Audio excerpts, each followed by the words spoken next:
Ajá, se le Y ve ya la estamos con panza el ahí. primer invitado de la tarde, me refiero a Enrique Piñeiro, bueno, que viene a traer por primera vez a Uruguay su espectáculo Volar es humano, aterrizar es divino, pero también es un hombre que es multifacético, así que podremos hablar durante horas, si quisiéramos, de todos sus intereses. Gracias por acompañarnos, un gusto enorme que estés por Gracias aquí. por la invitación. Bueno, Enrique es médico, es piloto, es chef, empresario gastronómico. No, empresario gastronómico no. Bueno, Cocinero sí, cocinero, pero tenés un restaurante sí, muy pero conocido, se ocupan Anchoita. otros. Que además, para que me enteré que tiene como hasta fecha, como hasta febrero no podés sentarte No, se va todo el año, sí. todo el año, es tremendo. Divulgador, estoy pensando, sos actor también, director de cine, muchas cosas. ¿Cómo te da la vida? Haces todo mal, más o menos. Y todo lo haces bien. Muchos intereses. Sí, supongo la curiosidad de niño que no se me fue. Está muy bien. Te escuché decir en una entrevista que de adulto estás haciendo todo lo que te gustaba hacer de niño. Pudiste concretar en definitiva todos tus Sí, sueños, ¿no? todas las cosas que hago hoy básicamente son las que hacía antes de los 6 años. Bien. Actor, todos los chicos son actores, todos juegan, te maté. Sí. Cocinaba a los 6 años cuando vi un huevo crudo, un moco gelatinoso transparente, transformarse en un huevo frito por acción del calor. Flipé, me pareció la alquimia. Y a los 3 años ya sabía todo lo que había que saber de aviones. Sí. Era un fanatismo con los aviones. Así que básicamente estoy ejecutando mi mandato de previo a los 6 años. Está muy bien. Yo siempre digo que en realidad la tenemos clarísima, que tenemos que mirar más a nuestro niño, que por lo general Sí, es sabio. sí. No, la mejor partitura después le de damos vos vuelta. mismo la escribís cuando sos niño y la planificás cuando sos adolescente. Después llega la primera cuota de la heladera y se complica todo. Pero esa partitura, esa no hay que tocar nada ahí. El tema es ejecutarla y aprender a tocar el instrumento, pero sí. La consigna de la jornada tiene que ver, bueno, con esta charla que vas a dar. No sé si le escuchaste alguno de los mensajes de los televidentes. Muchos dicen que sí, que le tienen miedo a volar. Sí. Eso es lo que está como muy presente. Sin embargo, ya sabemos que es un medio de transporte sumamente seguro. Hiper seguro. Vos pensás que con esto del Boeing 787, que es el avión que vuelo yo, con lo cual siempre un poco te concita el interés. Estaba haciendo las cuentas, empezó a volar en 2011, hizo 5 millones de vuelos, hizo 30 millones de horas de vuelo. Es equivalente a 1.325 años continuos, ininterrumpidos volando. Toda la flota de 787 son 1.175. Libres de accidente. O sea, es una cifra que no hay forma que en la industria le llegues, pero ni cerca. Lo que pasa es que cuando ocurren los siniestros son espectaculares y letales. Entonces genera como mucho miedo. Sí, no siempre son letales. De hecho, en la estadística sobrevive la mitad. O sea, no pasa nunca y cuando pasa es 50-50. Es un deal bastante interesante. Pero vos pensás que cada vez que vos tenés miedo hay alguien que está haciendo caja. Entonces, con estas cosas, el National Geographic, el Air Crash Investigation, que hacen unos programas que son... O sea, yo me tengo que medicar para verlos a veces, porque son patéticos. Los medios empiezan a hacer toda una cosa, pero siempre es para ganar un clic, para ganar algo, ¿entendés? Y después todo el cine catástrofe se hace con aviones y tiburones que no matan a nadie. Entonces, como... Es raro, pero la realidad es que no hay ningún motivo para tener miedo. ¿Y cómo se explican situaciones milagrosas como la que vimos en este siniestro en India, donde un único pasajero es el que termina con vida, el del A11? Eso es crash dynamics, o sea, hubo un accidente del Japan Airlines 123 que se rompió un hidráulico, se rompieron todos los hidráulicos, quedó sin control el avión. Pegó contra una montaña, fue la segunda catástrofe más grande después de Tenerife. Murieron 526 personas, una cosa así. Y sobrevivió un auxiliar de a bordo y un bebé. Estamos hablando de un jumbo que pega contra una montaña. Es simplemente que no te golpeaste donde te tenías que golpear. Suerte, destino, milagro. Sí, sí, porque si se rompió, que se rompió justo ahí. El tipo está sentado, se desata y se fue caminando. Estaba quemado, estaba bastante quemado. Pero sí, es así. A la vez también tenés el Japan Airlines, que en Haneda, viste, que pegó contra otro avión. Un reguero de fuego impresionante. Todo el avión en llamas. Se bajaron todos sanos y salvos. Es increíble. Todos. Mucha disciplina en la evacuación. Nadie fue a buscar, porque pasa, dan la orden de evacuación, empiezan, no, la computadora, no, gordo, dejá la computadora, dejá todo, tomátela. Pero salieron todos. De un Airbus 350 eran 300 y pico de pasajeros. O sea, como los procedimientos que se practican, que se entrenan, y cuando hay una cultura que en las asiáticas es más fácil, son más disciplinados, porque latinos, árabes y americanos, olvídate. O sea, pero es muy interesante ver cómo cuando los procedimientos se aplican, la seguridad... Por eso hablaba de siniestros, porque por lo general tiene que ver con algún tipo de error humano, ¿no? Sí, siempre. Claro, o en el control de la aeronave o al momento de... O el ingeniero que diseñó el ala donde se rajó. El tema es que el error humano no puede producir un accidente, porque el error es una parte indivisible de la conducta humana. Si yo me juego a que los accidentes no ocurren mientras los humanos no se equivoquen, estamos listos, porque te garantizo que en el próximo vuelo que vas a tomar los pilotos se van a equivocar. Un par de veces durante el vuelo. Te garantizo que yo me voy a equivocar el próximo vuelo que voy a hacer. Y el copiloto también. Y los dos nos vamos a ir controlando. El tema es que al ser el error una parte indivisible de la conducta humana, lo que hacemos es mecanismos que lo detecten en fase temprana, minimicen su consecuencia, chequeos cruzados todo el tiempo, verificaciones todo el tiempo, cero librado a la memoria. Entonces, con esa metodología, el error está, pero se lo atrapa rápidamente. Y eso hace que cuando investigamos accidentes nunca decimos que eso fue provocado por un error, sino por una falla de sistema. Y las fallas de sistema son un montón de fallas que estaban ahí latentes hasta que ese día, porque ese piloto cometió ese error. Pero eso está contenido. Es como el arquero en el fútbol. No forma parte de la defensa del equipo. Está ahí cuando todo falló y el delantero se quedó solo frente al arquero. Es un gol hecho. ¿Y has sentido miedo alguna vez volando? Yo no me subiría a un avión con un piloto que me dice que no tiene miedo. Porque está loco. El piloto está loco. Algo le pasa. Porque la destreza psicológica del piloto es aprender a dialogar con sus emociones físicas. Y el miedo es un muy buen consejero, porque en general te dice, para allá, ¿para qué vas a seguir? ¿No ves que a quién le tenemos que rendir pleitesía?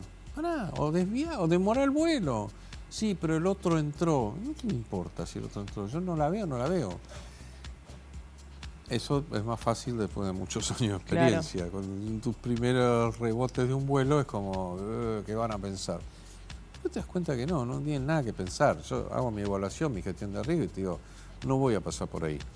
Y muchas veces el miedo lo que te está diciendo es, no, apretá los dientes, seguí porque esto está complicado. Por eso me estoy presentando ante vos. Para que te des cuenta que esta situación no está buena. Pero focalizate, no empieces a dar vuelta o a dispersarte, cruzá y ya. O tomar la decisión, o volver para atrás. Exacto. Pero entendés como... Pero te dice cosas el miedo. ¿Entendés? Entonces vos tenés que dialogar y siempre estar por arriba. No es que, me dio miedo, me puse a gritar como un pasajero más, ¿no? Y hablábamos de las aeronaves, que bueno, me imagino que desde que comenzaste a volar, es más, desde que comenzó tu pasión siendo un niño hasta ahora, han mejorado muchísimo a nivel de tecnología, ¿no? Sí, o sea, son... Sí. Y ahora cuando estamos, lamentablemente enfrentando a determinados conflictos bélicos, nos damos cuenta que también a nivel de aeronáutica hay también un avance muy importante. Sí, sobre todo tenemos muchísima información. Nosotros cuando volamos el 737-200, debido de 30 grados, por si hay tormenta, y a los 5 minutos vos sabés que estás acá, más o menos, 5 o 10 millas. Pero a la media hora, yo que sé a cuánto estoy del aerovía. Hoy lo veo todo dibujado. Veo mi avión, veo la aerovía. Pido desvío de 60 millas por derecha de la aerovía. No pido 20 grados de rumbo hasta que no sé dónde voy a aparecer. Me dibuja la cancha del desvío que pedí. Tengo el iPad, tengo toda la meteorología acá, los cumulonimbus, las nubes de tormenta. Veo mi avión por dónde está pasando. Es un lujo asiático al lado de cuando empezamos a volar. Claro. Era, y vamos viendo. Claro. Era Volábamos más bajo. artesanal. No, pero además te volabas adentro de las tormentas. Claro. Ahora estamos volando a 43.000 pies, que Claro, la mayoría del tiempo estamos afuera. Totalmente. Paralelamente a toda tu actividad, también desarrollas una tarea humanitaria que me parece que es muy importante poder destacarla. Primero preguntarte por qué decidiste fundar Solidaire y qué es lo que hacen, acercarle también al público uruguayo este trabajo. Básicamente lo que hacemos es, tenemos un barco grande y un avión. Y con el barco sacamos los migrantes de las pateras que se ahogan en el Mediterráneo. Es un barco de rescate grande, es 70 metros. Y con el avión llevamos también refugiados que están reubicándose a destinos seguros o carga también, y con el barco también carga. Y de hecho hemos hecho un operativo conjunto, barco-avión a Sudán, donde llevamos 80 y pico de toneladas por barco y el resto por avión. Y hacemos esas cosas, no tomamos donaciones ni públicas ni privadas, como que es totalmente transparente, la plata está declarada, es la que se gasta. ¿Cuántas personas integran la organización? Mi mujer y yo, básicamente. Ustedes dos.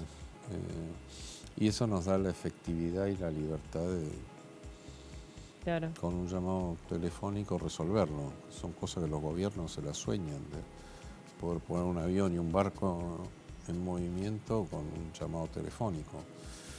Y está bueno porque es intervención directa, o sea, no esperas nada. Cuando fueron los ataques en Israel, el embajador israelí nos pidió que sacáramos 200 niños que estaban sin sus padres ahí en un viaje de estudio. Nos lo pidió a las 7 de la tarde, a la 1 de la mañana estábamos despegando. Después no nos dejaron aterrizar en Tel Aviv, no entender por qué. Pero esas cosas las podemos resolver con mucha velocidad. Así como llevar ayuda a Gaza también, que lo hemos hecho un par de veces. Pero básicamente es un poco el planteo del capitalismo disruptivo, es decir, tu sistema te deja acumular dinero al infinito. Es como, ¿para qué? claro. O sea, ¿qué te vas a comprar fuera de salud, techo, educación y nutrición? Que eso es un derecho que deberías tener por el solo hecho de haber aparecido. Bueno, en un mundo utópico este que mundo. lamentablemente no pasa. No, en la manada de elefantes pasa. Nace el sí, elefantito pero- y la sí, manada se pero hace pero cargo. los humanos ¿viste? no, digo, bueno, no deberíamos pasa. aprender algo de los Coincido. elefantes. Y después es el avión más grande, el barco más grande, mi yate privado, mi avión privado. Bueno, digo, agarremos los chiches del capitalismo y démosle algún sentido que sirva para algo, que pueda ayudar a alguien, que pueda revertir alguna situación de toda esta brutalidad que estamos viendo, de guerras con pasos de ayuda humanitaria cerrados, con bombardeos sobre población civil, sin corresponsales extranjeros. Esto es todo un delirio. Qué sé yo, es una gota en el océano, pero bueno. Bueno, pero allí de repente encontraste el porqué, ¿no? Que es en definitiva. Unir la pasión al propósito, digamos, cuando podés hacer que las dos cosas funcionen a un mismo fin. Claro. Y allí me imagino que te encontrarás con situaciones bien diversas, ¿no? Situaciones que te deben generar mucha angustia y situaciones que también reconfortan porque haces viajes que de alguna manera brindan un mejor futuro. Hay viajes, literal. La gente, sacamos un vuelo de Níger a Roma con todos refugiados que venían cruzando el Cuerno de África, de Yemen, del sur de Libia, del desierto. Porque la gente cree que es un drama, yo mismo, muchas veces lo pensé así, después me di cuenta que no. Que es un tema que ocurre en el agua, que los migrantes se ahogan sí, se ahogan de 5 a 9 migrantes por día en el Mediterráneo, por todo el daño que hicieron los europeos cuando ellos fueron inmigrantes ilegales en el África. Pero es algo que ya en tierra, mucha gente muere antes de llegar a poder embarcarse en estas pateras.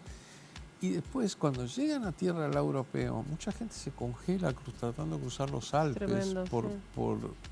Por tratando de reubicarse o escapándose de la policía francesa o italiana o austríaca o la que sea. Y... No, ¿Cuál era la pregunta? no, hablábamos de eso, de que en realidad hay viajes que reconfortan y otros eso. que no tanto. Entonces, estos que venían de todo ese trajín, se subían a un avión, un 787, todo como si fuera un avión de línea, y se iban a Roma, legales. Era nomás levantar el tren y era una fiesta, era canto, Claro. baile, rezo, alegría. Sí. Una cosa, al poco tiempo hicimos un vuelo 48 horas después de la caída de Mariupol en Ucrania. Era una cosa impresionante, ¿no? Era un velorio todo ese vuelo. Eran todas mujeres que habían dejado atrás a sus maridos o perdido, enterrado a sus maridos. Niños que habían perdido a sus padres, ancianos que habían perdido a su hijo. Nunca tenés 250 personas con todo ese drama encima. Encima bajamos en Barcelona y había una madre tratando de consolar al niño, que el niño era hasta más grande que ella, tenía 12 años. Y me acuerdo cuando me acerco, ella se pone a llorar, estaban los dos llorando, y el niñito de 4 años mirando la desorientación en la cara de este niño, porque estos dos son los que me contienen a mí. Porque ahora qué pasa, que estoy solo, o sea, como muy desconcertante la sorpresa con que miraba al chico. Imagino que estas experiencias, harán cambiar la perspectiva sobre un montón de cosas cotidianas, ¿no? Sí, sí. Aunque también somos humanos y volvemos a caer capaz en los problemas mundanos, ¿no? Las dos cosas, claro. las dos cosas pasan, Hay momentos de parar, sí, pero poco. Y después pasa exactamente lo que dijiste, te distraes. Te distraes, sí. La vida. Otra de tus pasiones tiene que ver con la gastronomía, que si bien tú me decías que no sos empresario gastronómico, llevas adelante... Yo marco cara de documentos y me dicen totalmente. Y eso nace desde muy temprana edad y también medio que se dio por casualidad, porque tu objetivo en un principio era, sacar el vicio de cocinar, ¿no? E invitar a otros para que prueben. Mira, yo siempre cociné en casa. En mi casa mi mujer y mi hijo se levantan y pedían a la carta. Así, un pollo al curry, quiero una matriciana. Buenísimo. Anotado. Después siempre cociné para mis amigos. Y después quería hacer, un lugar con 4 mesas chiquitas. Y decía, che, estoy experimentando esto. Siéntense ahí, no me fastidien, porque si no los pongo a pelar cebolla. Y coman. Y cobrar nada, simbólico. Y no sé cómo terminé con... Sí, sucedió. Pero fue muy raro. Es muy apasionante, te empezás a meter y no paras más. Porque después querés tener tu propia huerta, después querés tener tu propio huevo, después chocolate, vamos a Perú, compramos el cacao, hacemos el chocolate, hacemos la manteca. Sí, a vacas, habría que tener las vaquitas para tener la leche, para tener todo. Y el trigo, sembramos el trigo para hacer el pan con el trigo que sembramos, con semilla no modificada, no de Monsanto, no tirar porquerías. Y no paras más. Claro. No paras más. Tremendo. ¿Por qué decidís subirte a las tablas? ¿Por qué decidís hacer este espectáculo, tener el contacto con la gente? Porque era lo que... yo en el colegio hice toda la carrera de actor, o sea, empecé en primer grado haciendo de algún héroe patrio, diciendo alguna pavada, levantando una espada de madera, hasta ser el protagónico en la obra de quinto año en inglés, que era un mega escenario, realmente era muy pro. Y siempre me gustó, y después estudié con Lito Cruz varios años, siempre estaba ahí. Pero después, claro, cuando hice la película, cuando se prendía la luz en la sala de Wiki Zulu, estaba yo con un micrófono y tomaba preguntas del público. Y eso se fue transformando en una especie de estándar y duraba 1 hora, 1 hora y media, no se iba nadie, o sea, duraba lo mismo que la película. Digo, esto es lo que más me divierte del cine. ¿Cómo hago para hacer esto sin hacer cine Claro. antes? Porque pasaste 3 años con la cabeza puesta en un frasco de mostaza tratando de pensar en la película. Y la ahí, postproducción, olvídate, todo el trabajo que da mucho trabajo hacer una con película. el rodaje. Sí, olvídate. Y no sé, esta actriz que le pasa no sé qué, el actor que tiene no sé qué, el Sí, camión que no encontró estacionamiento. Se va la luz, ahí es dramático. Todo es un... pero yo quiero hacer esto. Y justo ahí Lino Patalano, el empresario teatral argentino, me dijo, una vez hablando, me dice, ¿no te gustaría subirte a un escenario? Sí, claro, me encantaría. Y ahí pasó, la primera lo hice en el Maipo. Y fue un desastre el primer show. ¿En serio? ¿Fue malo? ¿Por qué? No te puedo explicar. ¿Muy nervioso? Todos los que lo vieron, el primer show, me concentré en que lo vuelvan a ver ahora o después. Y los que se negaron, no sabemos bien qué le pasó. Están amenazados a no hablar. Pero... Y es la primera vez que llegas a Uruguay. Sí. ¿Cómo te tiene eso? Digo, ahora somos países hermanos. Bien, es que sí. Pero sí, digamos, siempre me gustó venir acá con las películas, con los festivales, con lo que fuere. O sea, una excusa de venir a Uruguay me busco la excusa. Claro. Lo hicimos bastante en España, en muchas ciudades, lo hicimos en Italia. Este ya sería el tercer país que salimos. Claro. En Argentina dimos vuelta adentro, pero... ¿Y es recomendado esto para gente que de repente le tiene miedo a volar? ¿O en realidad me imagino que utilizás el tema del vuelo y lo podés extrapolar a un montón de cosas de la vida, ¿no? Un montón de cosas, pero sí, para la gente que tiene miedo a volar, está bueno porque la idea es que te saco el miedo a volar y te trato de instilarte miedo a todo lo demás que haces en la vida, que es peligrosísimo. No, es eso sí, tremendo. en serio. Yo vengo en auto todos los días a trabajar, así que vengo en auto todos los días a trabajar. Bueno, eso sí es arriesgado. ¿Entendés? Claro. Somos supervivientes. Yo vine en auto hasta acá. Claro, es tremendo. Y estamos acá los dos, por suerte. Pero es alucinante cómo manejamos los miedos, porque no le tenemos miedo a cosas letales y le tenemos pánico al avión que no mata a nadie. Sí, me dio mucha gracia que en una entrevista pasabas las estadísticas y no sé cuánta gente había muerto persiguiendo Pokémones. Era una cosa... Sí.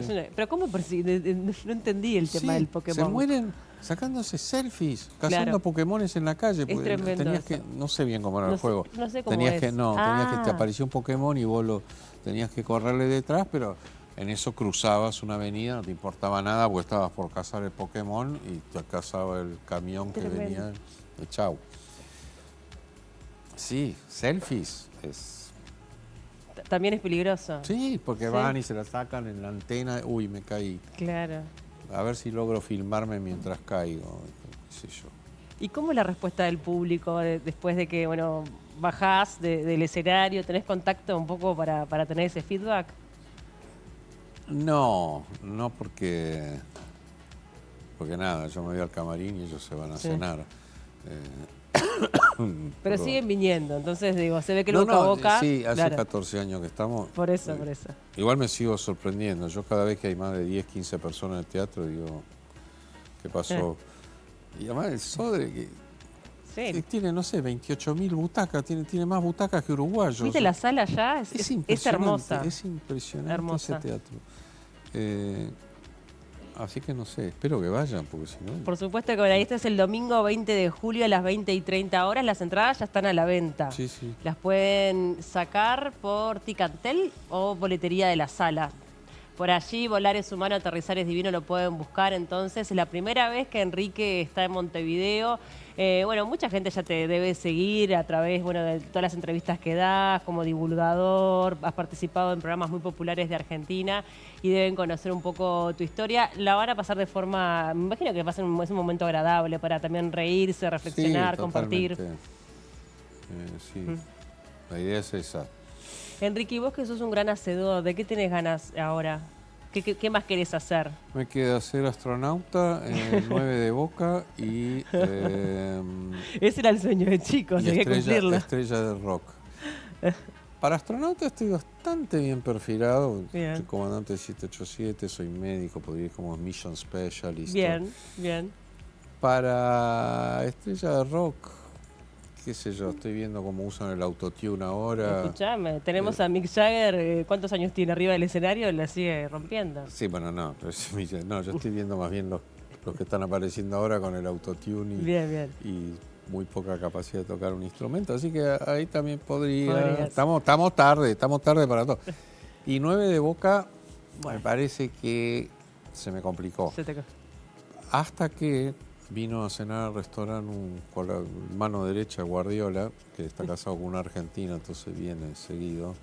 Y le estamos hablando justo de esto, y cuando le digo lo de Boca, me dice, no, como están jugando ahora, yo creo que estás tranquilo, estás bien, los puedes llevar a la Libertadores. Te pueden fichar. Y después de ver el gol que pifió Cavani contra Alianza Lima, porque Cavani con la Celeste no pifia una, nos taladra siempre, pero con la de Boca no sé qué Mirá le pasó. que no te metas con Cavani, que es un tema nacional esto, ¿eh? Sí, por eso digo, yo me doy cuenta te lo pido, que por favor. Con la Celeste... No, y Cavani debe ser de los jugadores más queridos por todos. No, es que todo lo queremos a Cavani.